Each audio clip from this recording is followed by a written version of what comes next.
believe in yourself and believe that you're somebody.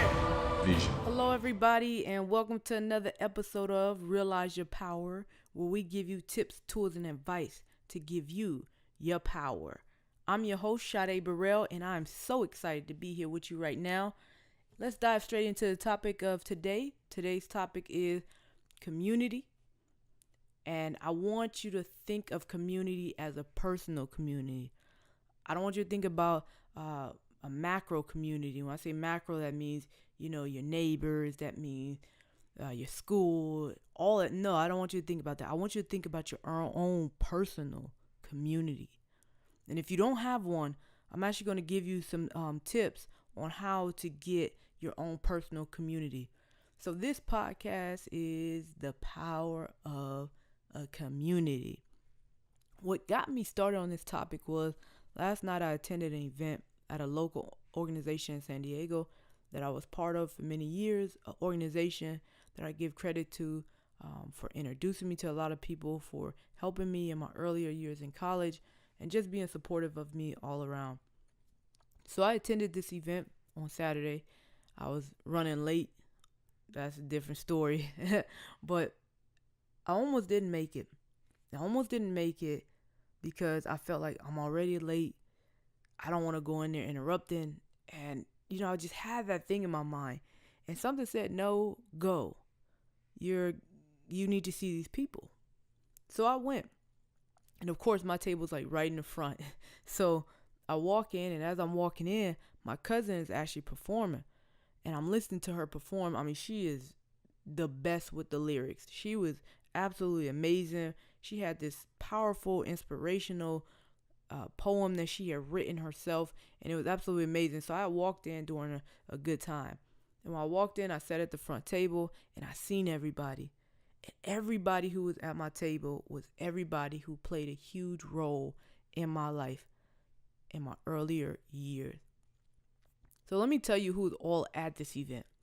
So for those of you who don't know, I actually grew up in foster care, and my auntie raised me, and I also got in trouble, so I had to go to juvenile hall. I mean, I've been through a lot, and I've seen a lot, and at a very, very young age, I was exposed to a lot. And so because I was exposed to a lot, I had to grow up a lot quicker than your average kid. So most 12-year-olds are, playing sports, or they're in middle school. Well, mine was a little different. At that time, I was getting into a lot of trouble because we were getting ready to enter the foster care system, and I had no clue what the heck was going on. All I knew was that I needed to protect my siblings. And because that natural instinct of protecting my siblings kicked in, it was very difficult for me to adjust to people now telling myself and my siblings what to do, where to go, where we would be sleeping, what we would be eating. That was difficult. And so me being the person that I reacted, and unfortunately my reactions landed me in juvenile hall several times, and they landed me in front of judges, group homes, and just different places. So what does this have to do with community? Well, when I went to go sit down, everybody who played a major role in my life when I was 18 or younger was sitting at my table, or they were in that room. Let me break you down, okay? Remember I said I got in a lot of trouble, right? My attorney, who bailed me out of a lot of the trouble that I got into, she was there. She used to go in the courtroom, represent me, and just tell the judge she's gonna do right this time. She's gonna go home, play basketball. She's gonna go home, run track. Just give her another shot. She also got me out of the group home that I was in. She was able to convince the judge to let me go home, and I would stay out of trouble. And I remember the last time I made a promise to that judge, and I said, if you allow me to go home, I'll stay out of trouble. And I did stay out of trouble. Enough trouble that didn't land me back into juvenile hall or in front of a judge. And so she was there. She played a very crucial role in my life at that time. She was one of the first people who advocated for me knowingly, that I knowingly knew advocated for me. Earlier in that day, on that Saturday, I had an opportunity to go to my kids' track meet, and I watched them run, and they did an absolutely amazing job. But the social worker who protected me from having to go to juvenile hall because I was on probation. I couldn't go to the same and I couldn't go to the same group homes or the same shelters that my siblings went to because I was on probation. I believe I was 12 or 13 at that time. So she protected me. She didn't tell them I was on probation until 2-3 days later. They found out I was on probation, and then of course they came and took me to juvenile hall. And so she's been a major part of my life and my children's life, and she's very supportive. And she sat in the hot sun with me from 8 a.m. to we were there to about 3 o'clock. So she sat in the sun with us and watched the kids run, and we had a good time. So it was good to see her. Also, who was sitting at the table with me when I walked into that event that evening was someone who's really near and dear to my life. I mean, I met this woman when I was 18 years old. I walked to that organization to get some help because they said that they would give us Target cards. So I went and got a Target card from them, and I went to Target to spend the money. I had a basket full of stuff, and I'm taking my basket to the cash register. I'm loading my stuff up. I'm like, yeah, I'm so excited. I'm so happy. The lady goes to ring up the stuff, and what do you think happened? The card didn't work. Oh my God, I was so embarrassed. I'm like, oh man, and get this. I chose to go to the store, the Target, that was like in a rich neighborhood. So I was feeling myself. I had a gift card. I said, yeah, I'm about to go to this rich Target and with the rich folks. Yeah, I'm about to show them. I should have took my butt to the community where I knew people, because it was a long line. Then people was looking at me and they was like, come on, like, hurry up. Your car should work. It didn't work. I remember them putting that basket to the side, and I was so embarrassed. And so I called up the number of the person who they said to call if we had any trouble. And when I called that person up, she said, don't worry, I'm coming down there right now. I'm like, right now? She said, yeah, I live right down the street from there. And so I was able to meet up with her. And when she went in there and she pulled out her own personal card and she paid for everything that was in my basket. And I never forgot that, because not only did she do that, but she walked me to my car and she was just, do you need this? Do you need a pillow? Do you need a basket? Do you need blankets? What do you need? And I'm 18 years old. I said, sure, I guess I need that. And I never forgot this conversation, because this conversation actually helped start a program. I remember she said to me, okay, is your laptop working? I was 18. Like, I just emancipated from the system. And I said to her, is my laptop working? I don't have a laptop. She's like, oh, well, how are you going to type your paper? So I'm going to go to the library. Like, that's what you're supposed to do. You're supposed to go to the library. Nobody owns a laptop. Who owns that? And she said, I don't think you understand. Like you're not going to be able to compete. And I'm like, what? I ran track and I played basketball, so I know what the word compete means. What do you mean I can't compete? Of course I'm going to be able to compete. She said, no. Like, you're already going to be behind because other people in the classroom are going to have laptops. They're going to have certain things that you don't have. They have access to those things. Now you're going to be a step behind. Not to mention, already, you're a former foster youth. So we need to get you a laptop. Lo and behold, that created a whole program, and laptops were given out. They're still given out to this day. So to be in a room with her was absolutely amazing. And that was also sitting next to people who helped me with my first apartment through that program.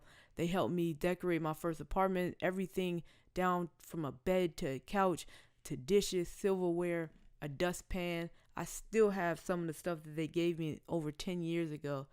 So to sit next to them and to sit next to people who are just amazing, who I love dearly, people who I call my family, was great, right? So I'm sitting in this moment, and I remember in the middle of the program, we were like doing our own thing. It was like we were all so excited to see each other. And one of my mentors, she lifted up her glass, and she had the glass up. She said, to family. And we all lifted up our glass and we said, to family. And we all started toasting to each other. It was like some stuff you see on the movies, right? Growing up in foster care, you don't really have that type of moments where you're like raising a glass saying to family and everybody's toasting. And it was just an unforgettable night for me. And so I was like, I went home. I started thinking, how do I even know these people? And so this is where the tips come in. I want to teach you how to have those moments when you're sitting around a table with people who helped you throughout your life, and they may not be blood related to you, but you guys are all sitting at that table and you're raising your glasses and everybody's saying to family and you're toasting. How do we get you to have that, right? Because some people have it, some people don't. So the people that have it, you want to keep that. Now, I'll teach you how to keep it too. But I really want to teach those who do not have it. How do you get that community? Because when I say I have a community, I don't care what I do in life. I could screw up so bad. These people are still there. Matter of fact, they'll make sure that whatever I messed up, that it's taken care of, that my kids are okay, and that it's not that big of a spill. They'll help me clean it up. How do we get you that, right? So the first tip that I really, really want to give you is you want to volunteer for causes that you believe in. I'm like, well, what? How is that going to get me a family? Well, I volunteered for the organization that helped me. And that's how I got in contact with the people who I consider my family. First, it started off as, I'm just going to go to this event because they asked me to, and they said that they were going to give me a gift card. I volunteered after that because I said, I want to be around these people. And I also want to be able to give back the same way that these people are giving. So if they're giving, that means that they have it already. You can't give what you don't have. So I said, if I hang around these people, this is my 18-year-old mind. I didn't know any better. I just said, if I hang around them, maybe I'll pick up enough skills to where I can possibly have enough money, enough time, enough whatever to actually give back the way that they're giving back. That's all I knew. I just knew I wanted to be like them. If they're going to give me a $500 gift card to Target, that means they have to have at least $2,000 in their own bank account, right? That's what I'm thinking at that time, because you can't give what you don't have. And so I said if they want to give so much to me, I need to hang around them so that one day I can give right back, right? So volunteer for causes that you believe in, populations that you really, want to help. And how do you figure out what cause should you volunteer for? You have to ask yourself questions like, what are some things I struggle with? Is it school? Is it building relationships?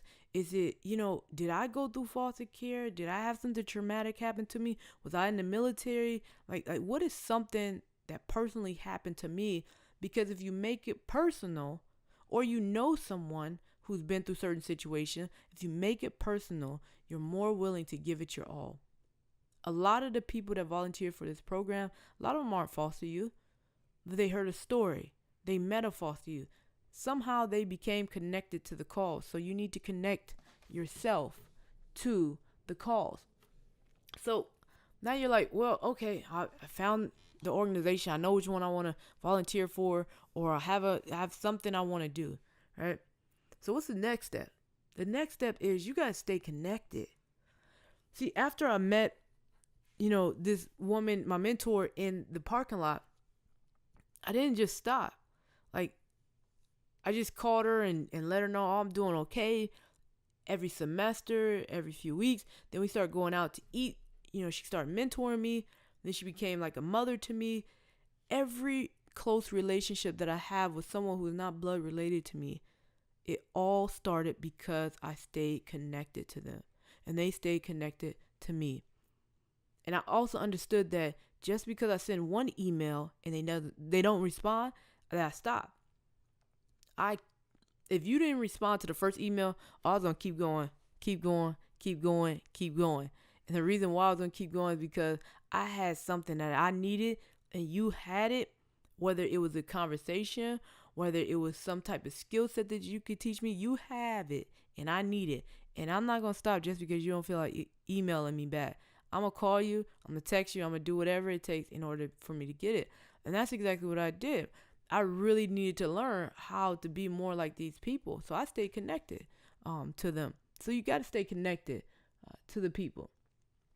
And another tip, what you have to do, absolutely have to do, is you have to let it be known that you want a mentor, that you want someone who could possibly be in your family. You have to let people know this. Like, I let people know, like, if I wanted them to be my mentor, I want you to be my mentor. Like that's what I need. I don't need someone to run in and out. I need a mentor, someone who's going to teach me certain aspects of life that I can't get from anyone else or anywhere else. And that's exactly what happened. I let people know, like, hey, can you be my mentor? Can you show me, how to be successful? Because I don't know what success looks like. I don't know what success smells like. I don't even know where successful people are, but you look pretty successful to me. Can you teach me how to be like you? People love talking about themselves. They will talk about themselves all day to you, and you jot down notes and you take it because you need that mentor, right? So where are these mentors? Like, all right, that's all good, but where do I find these people? Yeah, you said go to a cause, but what if I don't have time to volunteer for a call? I have something even better. If you're in school, you have access to professors every day. Why are you not asking them? If you have a job and you're at the bottom of the total pole when it comes to ranking, go to the manager. The manager could be, yes, they are not where you eventually want to be, but they are a stepping stone, because once you get to know the manager, you'll start changing your mindset, your attitude, everything about you. And then that manager will introduce you to certain people who's their mentor. That's how you get mentored. You can't jump straight from being a janitor to now having a CEO mentor you. You got to go from, the janitor working. Now you got to have somebody who's the manager of the janitor program or whatever it is. You have to take steps, and they'll start to introduce you to mentors. They'll start to introduce you to people who can possibly show you or teach you the skills that you desire, right? So I want to wrap this up, but I want you all to know that you have to build a community for you, a personal community for you. Last night was absolutely amazing for me to be surrounded with people who knew me 11 years ago when I had no clue what I was doing, when I had no clue where I was going, when I had no clue if I would even be successful, when I had no clue what I was even doing in college. These people were there for me, and in my adult life, when I made stupid choices, when I decided to go left instead of going right like they told me to do, they were still there. And so you got to get to a point where you have a personal community. So I challenge you to answer these questions. Who is your personal community? Are they there forever? Will you have your toast moment that I had? Will you have the opportunity to sit at a table with people who once mentored you, and now they're telling you how proud they are of you? And you guys are sitting there with your glasses held high, and everyone's clicking their glasses together saying to family. I challenge you. Go beyond mentorship. Create a personal community that can become a family. Thank you for listening to another episode of Realize Your Power. We greatly appreciate you taking time out of your day to listen. And we also ask that if you have time, just go to the website, SadeBurrell.com. Play around with it. Send me an email. Let me know what you thought about this episode. I would greatly appreciate it. Your feedback is taken so serious and is so much needed. I appreciate you. I appreciate you taking the time with me. Have a great day. And remember, you have the power to take back your power. Have a great one. It's Sade Burrell. I come here tonight and plead with you. Believe in yourself and believe that you're somebody. Vision. We wake up